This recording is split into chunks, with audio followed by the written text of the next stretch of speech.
วันนี้ได้มาถวายน้ำนะครับหลวงตาชื่นนะครับผม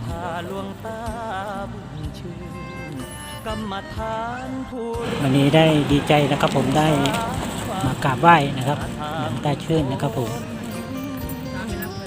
ดงเท้าเปล่าเส้นทางยางก้าวทั่วทุกแห่งหนไม่เคยอวดอ้างวางตนมวลมหาชนศรัทธาหลวงพ่อเมื่อหยดหยาดไหลไม่อาจห้ามใจน้ำที่เท้าแตกแยกเป็นทางเพียงเจ็บปวดเพียงใดหัวใจยิ้มสู้สองเท้าก้าวเดินไม่รับเงินฉันเพียงพออยู่หล่อเลี้ยงกายาพาสู้มุ่งสู่มรรคาเส้นทางสา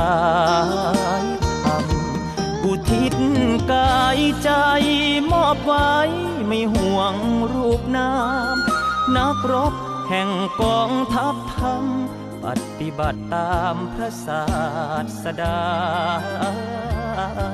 เอาหลวงปู่มันเป็นครูอาจารย์กรรมฐานนานมา